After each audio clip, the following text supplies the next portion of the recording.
তৃণমূল সাংসদ সুখেন্দু শেখর রায়ের পোস্ট নিয়ে বিতর্ক দানা বেঁধেছিল। সুখেন্দু শেখর রায়কে লালবাজারে ডাকাও হয়েছিল, তলবও করা হয়েছিল। সুখেন্দু শেখর রায় গ্রেফতারির আশঙ্কায় আদালতে গিয়েছিলেন। আরজিকর নিয়ে যে পোস্ট সুখেন্দু শেখর রায়ের, সেই পোস্ট ভুল স্বীকার করলেন সুখেন্দু শেখর রায়। আজকে আদালতে ভুল স্বীকার সুখেন্দু শেখর রায়ের।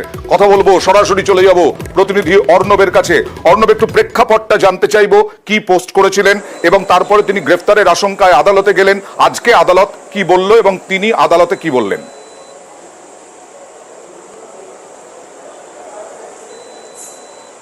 দেখো, প্রথমে বলবো স্বস্তিতে সুখেন্দু শেখর রায়। আপাতত এই মামলা তার গ্রেপ্তারের কোনো আশঙ্কা থাকছে না।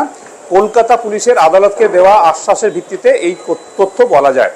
তবে একই সঙ্গে 17ই আগস্ট যে এফআইআর রুজু করা হয়েছিল, সেই ঘটনায় 18 তারিখ একটি টুইট করেন এবং সোশ্যাল মিডিয়ায় যে তথ্য রাখেন, সেই তথ্যটা সঠিক নয়, ভুল। মামলার যখন শুনানি হয়, কলকাতা পুলিশের তরফে রাজ্যের যিনি senior standing council Amitesh Bandyopadhyay, তিনি আদালতকে জানান যে তথ্য দিয়েছেন একজন সাংসদ, একজন বর্ষীয়ান রাজনীতিবিদ, এই তথ্যটা একেবারে বস্তুনিষ্ঠভাবে এটা ভুল, এই তথ্যটা সঠিক নয়। তাই কলকাতা পুলিশের কাছ থেকে অবস্থান জানার পর তিনি আদালতে এই প্রস্তাব দিচ্ছেন অন্তত মামলাকারীকে, যেই ভুল যে তথ্য, সেই তথ্য তিনি যদি তার সোশ্যাল মিডিয়া থেকে ডিলিট করে দেন, তাহলে কলকাতা পুলিশ ফার্দার কোনো অ্যাকশন এই নোটিশের প্রেক্ষিতে নেবে না, যেটা দুটো নোটিশ তাকে দেওয়া হয়েছিল 4 ঘন্টার ব্যবধানে।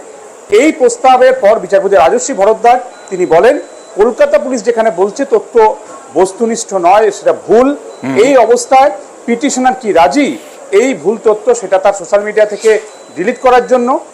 এরপরই সুখেন্দু শেখর রায়ের আইনজীবীরা জানান, অভিষেক হালদার সহ একাধিক আইনজীবী জানান যে 17 তারিখের এফআইআর অথচ 18 তারিখের টুইট সেখানে অভিযোগ হিসেবে আসে কি করে, এর লিগ্যালিটি তারা চ্যালেঞ্জ করছে, এটা প্লিডিং করতে চায়। কিন্তু আদালত আবারও বলে যে প্রপোজালটা কলকাতা পুলিশ দিচ্ছে, এটা যদি ভুল তথ্য না হয়, অর্থাৎ সঠিক তথ্য হয়, সেটা তারা প্রসিড করতে পারে, কিন্তু যদি ভুল তথ্য হয় সেটা কি তারা মেনে নিয়ে ডিলিট করবে আজকের মধ্যে।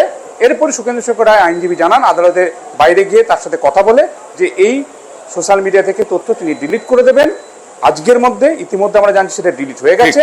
এই ডিলিট হওয়ার পর যে দুটো নোটিশ পাঠানো হয়েছিল, তার প্রেক্ষিতে যে এফআইআর রয়েছে সুখেন্দু শেখর রায়ের বিরুদ্ধে, সেই এফআইআর আপাতত কোনো কড়া পদক্ষেপ পুলিশ নেবে না এবং যাবতীয় যা যা হলো ঘটনা আজকে, সেটা একটা রিপোর্ট আকারে কালকে আদালতে পেশ করবে সুখেন্দু শেখর রায়। একেবারে আপনাদের জন্য দেখাই, রবিতে পোস্ট, মঙ্গলে ডিলিট। অর্থাৎ সুখেন্দু শেখর রায় স্বীকার করলেন ভুল তথ্য এবং তারপরে তিনি আজকেই ডিলিট করার কথা বলেছিলেন, আইনজীবী মারফত তিনি ডিলিট করলেন।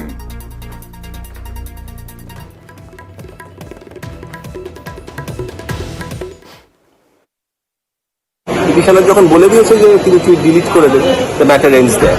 এখনই অ্যামিকেবল সেটেলমেন্ট পুলিশ বলেছেন, অমিতেশ ব্যানার্জি ছিলেন, উনি বলেছেন যে না, আমরা কোনো প্রসিড করবো।